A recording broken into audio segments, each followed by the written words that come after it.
everybody, this is Vekktone, and we're going to be talking about how to use Massive within FL Studio.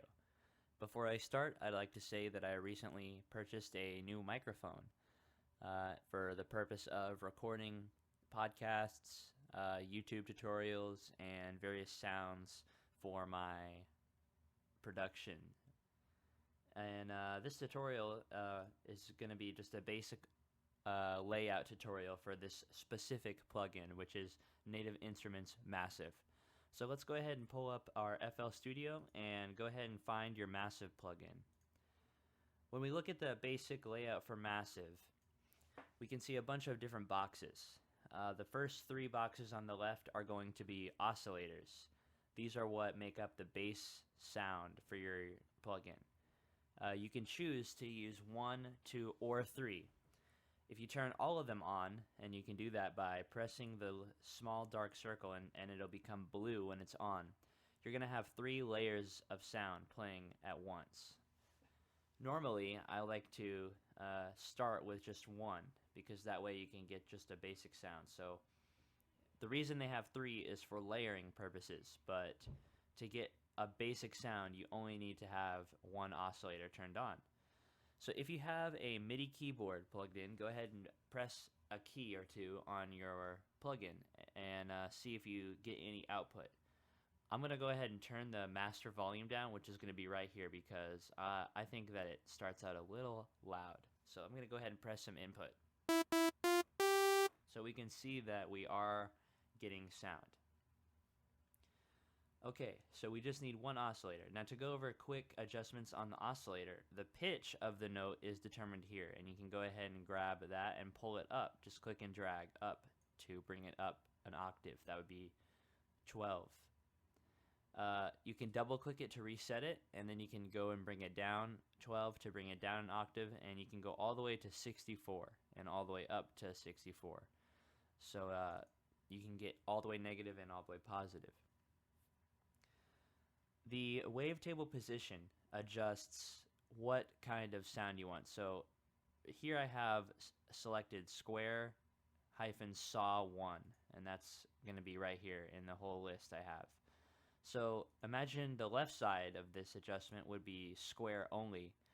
The right side would be saw 1 only. Anything in between is a mix of the two. So if I have it directly in the middle, then it's going to be half a square sound and half a saw sound. And the more I change that, you'll be able to hear how it sounds fully square on the left. And then as I change it, you can hear.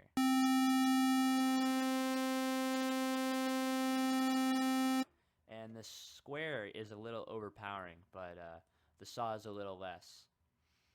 This is going to be an adjustment for the sound itself. We can change it to bend plus, bend minus plus, bend minus, or formant. And so I don't really know specifically the tech behind what that means, but if I had to take a guess, I would guess that the curve of the sound, bend up, bend down, if you want it to bend a little bit negative and positive, and then formant, I don't really know what that means, but it gets a really harsh loud sound, but there are uses for it. So we can go ahead and test what each of them sound like. Spectrum, bend plus. It kind of makes a high pass filter and gets a little of the lows out of there. Bend minus plus. Kind of the same thing, not much difference there. Bend minus, we get more of a low pass filter, and formant, which is, like I said, a little strange.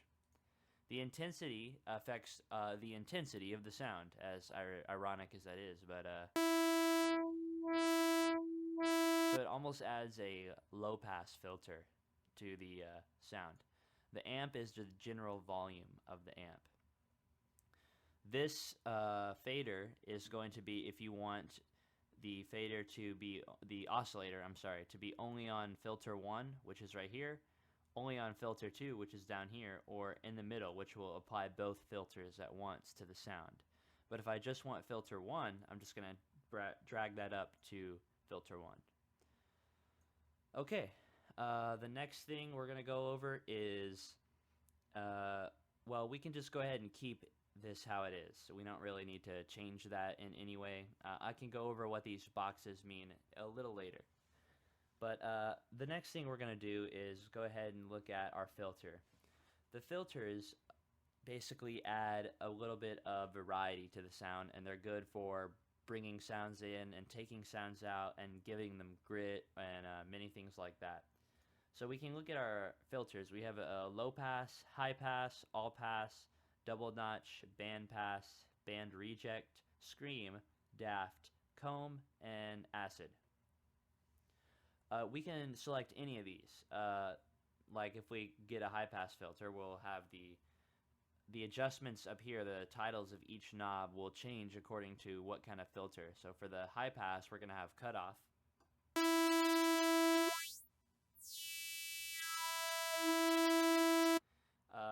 Nothing on this knob, and then resonance for this knob.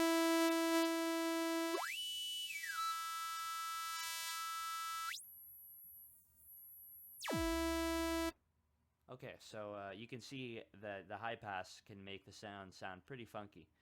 We can do that for any sound. Normally what I like to do is get a low pass, and then that's how I bring in my sound or bring it out. So, and also I like to turn the resonance all the way off. Okay, so I'm not sure if you were able to notice, but low pass filter in massive is a lot of how the bass wobbles are made, because if I click and drag this at a steady speed, we get that wobble, fade in, fade out sound. So if we get a lower, let's just bring this down an octave and play a note. See, we get a lower bass sound. Now that brings me into my next section of massive, which is LFO. So the LFO is down here on this green tab. Now these 4 green tabs can be, you see these all say LFO. And the reason it's 5, 6, 7, 8 is because these are just different tabs, and you can make different kinds of LFO and apply them to different areas of the plugin. So you just have more than one you can use.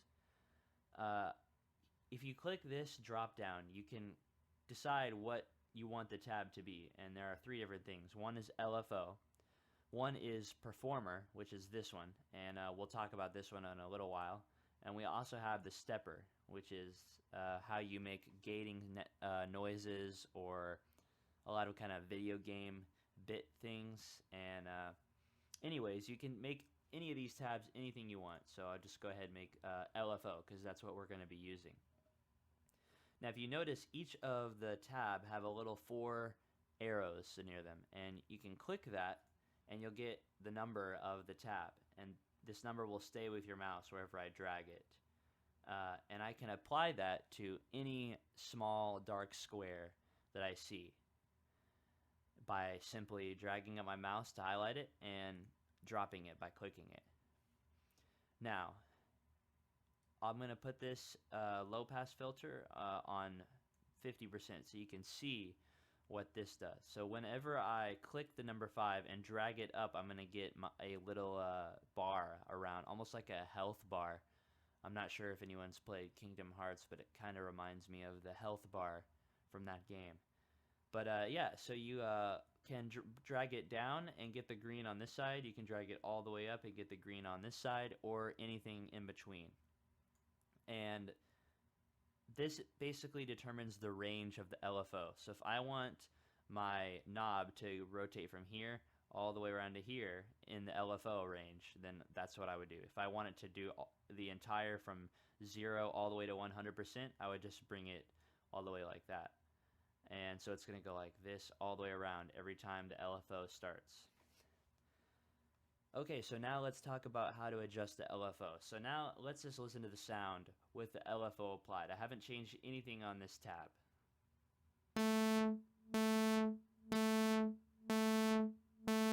Okay, so what it sounds like is that it's curving down, and then when it gets to the top, it almost plays like a new note. The LFO is determined by these 2 graphs here. Now, X fade curve is what determines which of these graphs are applied to this. So if I want my X fade curve all the way up, then it's just going to be using this graph for the sound. If I have it all the way down, it's just going to be using this graph. And in between, we'll be using both graphs. This arrow, imagine the sound starting right here. So this arrow determines where I want my starting noise. So if I want, so this is obviously a sine graph. And if I want my sound to start all the way down, come up, and then fade back down again, I would have it like this. So now I'm gonna turn the X fade curve all the way up. So we're just looking at this graph right now. Okay, so now you can see that kind of hit that it has at the beginning went away, and that's because I turned off this graph, which starts the noise at the very top, and now I have it start at 0 volume. So now I can also adjust this and drag it and get other variations. But I like to just keep it usually like this. We can also change the type of curve too. We can change it to a sawtooth curve, and that's how we get this one. We can change it to a square curve. We can also change it to a triangle curve, and they're all going to affect the sound. Also, we can do the exact same thing for the bottom sound as well. And we can even apply LFO to its own LFO, which is really crazy. So kind of gets into an endless cycle. Also, if you right-click the number, if you don't want the number to be applied, you would just right-click it, and you can click off, which will take it away, or you can click mute, which will literally mute it, and then you would just unmute it whenever you're done. Yeah, so that's how the LFO works. I can change the rate by using the rate knob.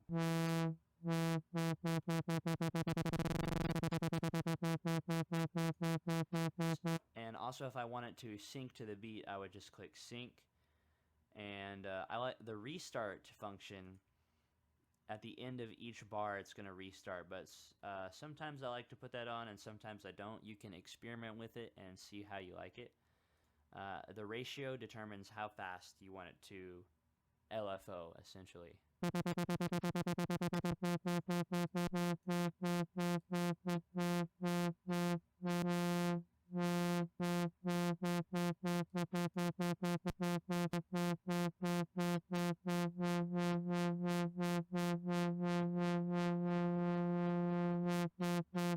Okay, so you can see how the amp affects it as well. I was adjusting the amp, and you can also see the ratio, how that affects the sound in general. We can also use an internal envelope to just apply to different effects as well, depending on what we want to apply it to. This will affect essentially any knob within this tab, exactly how this affects this. Okay, so I hope I went over LFO okay. If you guys have any questions, just remember to ask me in the comments, and I will answer it as best I can. But the LFO is pretty simple. Okay, so let's talk about envelopes. In our plugin, we're going to have 4 different envelopes, and each of these are also, kind of think of it like the LFO, the sound or whatever knob is going to adjust itself based on what kind of graph you have for the envelope. So imagine this point right here being 0% and the top being 100%. And this x-axis is going to be over time. So time is here, volume is here. And essentially by volume I just mean percentage of the knob turned. So in any knob, 0 would be right here, and 100 would be all the way up to the right. So now that we see the envelope like a graph, we can kind of envision what it's going to do. So if I want to apply this envelope to any adjustment, and I'm going to go ahead and turn that on, just how we did with the filter. This knob is now going to shoot up and stay at 100%. So it's going to go all the way up, stay at 100%, and then drop back down at the very end. To adjust this graph, I just use these knobs. The attack changes the rate at which it rises. The level changes the general level of the sound. The decay, you can go ahead and change how long you want the sound to last. And if I turn the level all the way down and get my decay, there we go. We get a vastly different graph. So you can see how the envelope really affects what the sound is going to sound like in general. Now, one thing I need to say before I continue is that envelope 4 is the quote-unquote general envelope for the sound. So the sound that you're going to be hearing is going to be directly influenced by envelope number 4. These envelopes, when you adjust them, won't do much unless you actually apply them to something. But envelope 4 is how the sound is actually determined on the 3 oscillators. So when I play my note, you can hear how it got louder and then kind of ducked down. I'm going to go ahead and turn off this oscillator so we can hear the sound. If I turn the level down, I can turn it all the way up, and then it never stops. I can also turn it all the way down, and you get kind of like a plucking sound.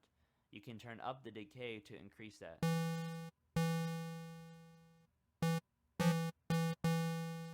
Okay. We can also, let's see. Let's get our attack back to normal. Okay, so anyways, you can basically see how a variety of sound can be made. If I want something that sounds like a pluck, or if I want a long synth sound, I would just turn my level up. And then the attack, we can say adjusts the volume of the sound as it comes up. So there's a lot of variation you have there. And we can do this for envelope 3, 2, and 1.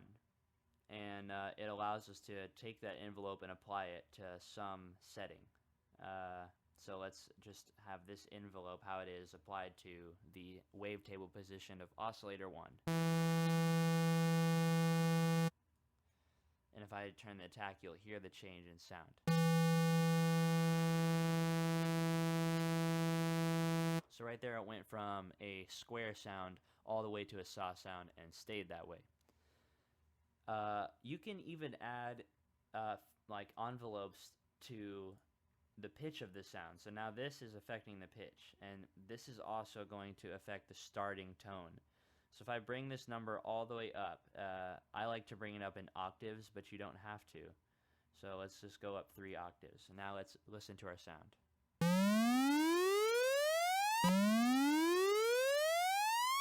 Okay, I have a long attack on that. So if I turn that down, it's going to go up a lot quicker. Almost instantaneously.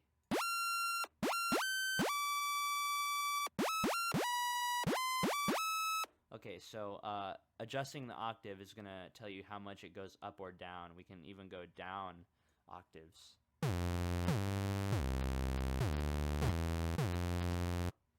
So that just gives you an idea of how the envelopes work.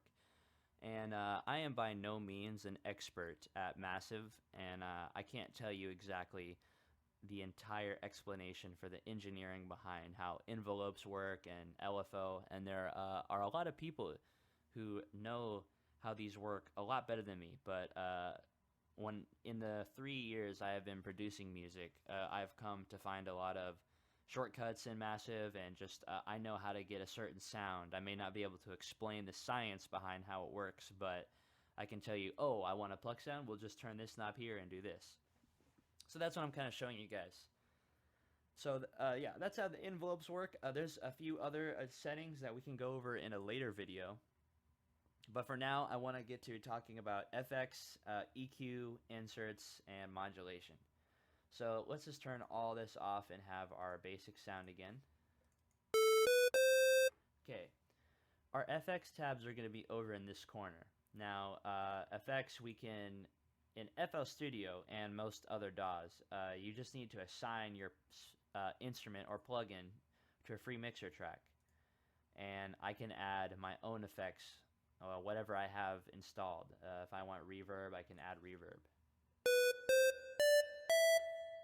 But Massive, and a lot of plugins have this, but I can add my own reverb within Massive, that its own two FX tabs.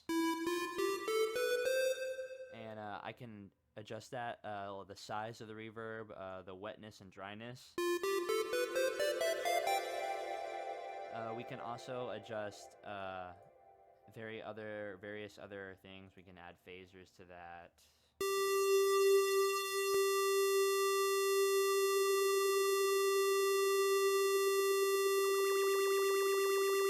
Which we get just some crazy sounds, and you can look at flangers. Let's see.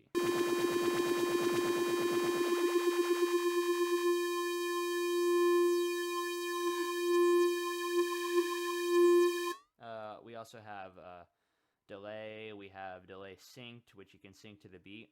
A dimension expander. A dimension expander widens the sound. And yeah, so we've just got a lot of awesome things. The EQ, if you turn that on, you can go ahead and get a 4-band EQ. And you can also apply LFO to that as well, which even suggests that we could sidechain within Massive, and that's possible.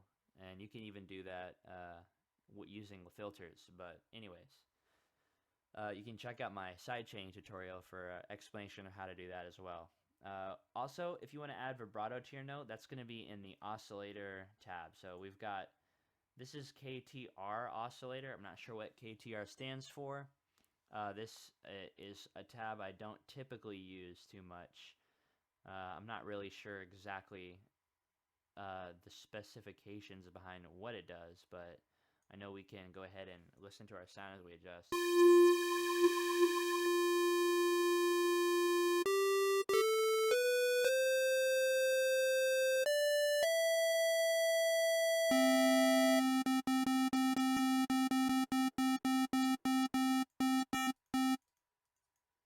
Okay, well,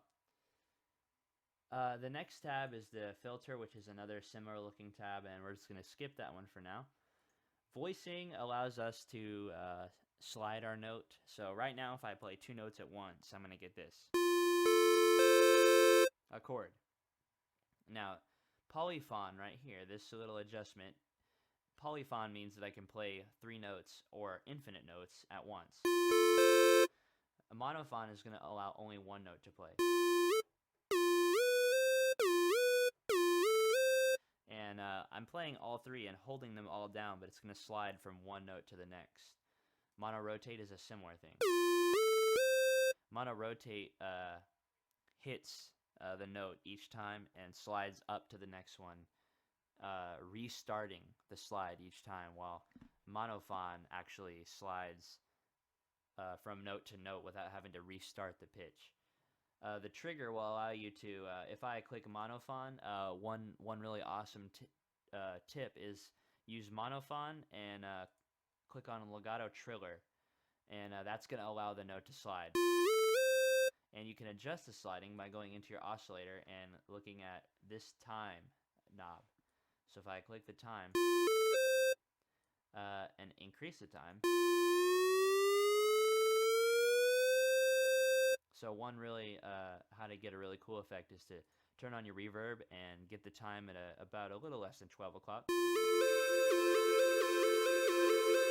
So that just gets you a nice looking and sounding square. It's cool for video games. It's cool for anything you want to make. And you can add vibrato to that. I'm going to turn off reverb.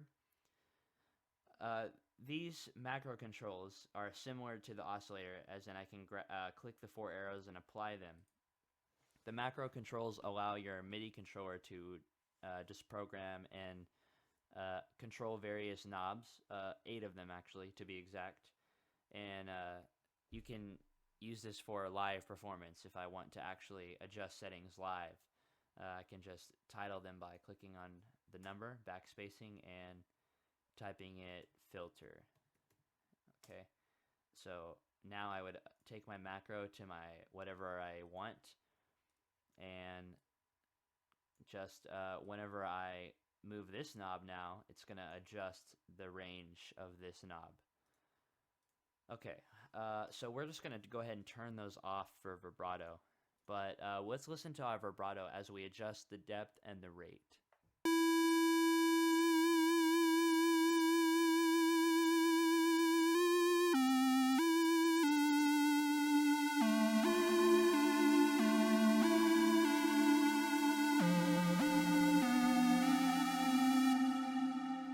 Okay, so we see how that vibrato comes about.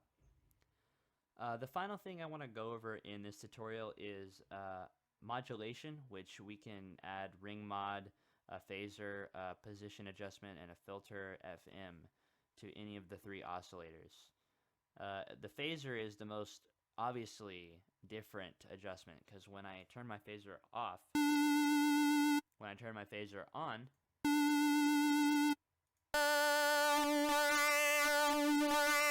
I can also bring down the octave.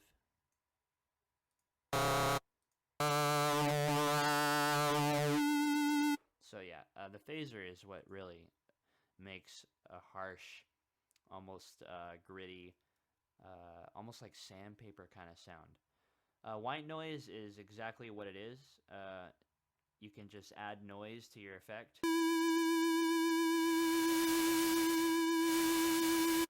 When you're making synth sounds, I like to use bright noise and turn the amp a little bit down, but the color you want to have all the way up.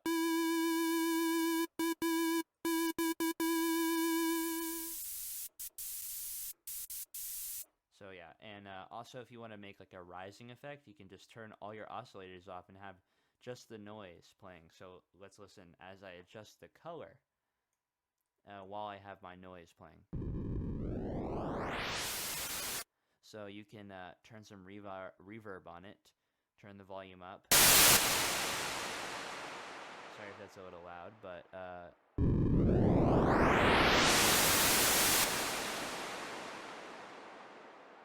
okay, well, you can see how the noise can be used. We also have our inserts, and we can add various other effects to our track. We can add simple delay, we can add sample and hold, bit crusher, high pass, low pass filters. I'm not really sure why those are there when we can add our own filters in the filter tabs, but it's there. And if I turn it on, let's turn the noise off and turn our oscillator back on.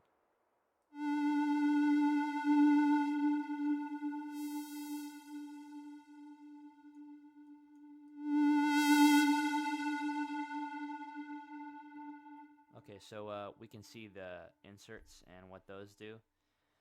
You can go ahead and turn two of those on at once, and that'll just determine, how many effects you have playing. But normally, you can just determine what effects you want by judging your sound as you create it. And that's why it's really nice to have a keyboard, because you can literally just hold the note or play the note and listen to the sound as you adjust it, and it helps you hear things and hear your adjustments. One other thing I suggest doing if you have Massive is you can click on this browser button, and Massive has, tons of user presets that the engineers have created for you to use and listen to. But I think the most useful thing to do is to pick whatever sound you think sounds cool. Let's hear this one. So that's in my Massive Expansion Volume 2. It's called Quack Bass. If you like this sound, you can look at the synth and it will show you exactly how you've made the sound. What I like to do is listen to the sound and reverse engineer it to see how they made it. And so we can do that by first listening to the sound, and every time you turn something off, listen to how the sound changes. Okay, well, this is going to be the end of the video, so I hope you guys enjoyed, and I hope you learned something new about Massive. And if you guys have any questions, make sure to let me know in the comments. And if you enjoyed the video, please like and subscribe. Thank you very much, and we'll see you guys later.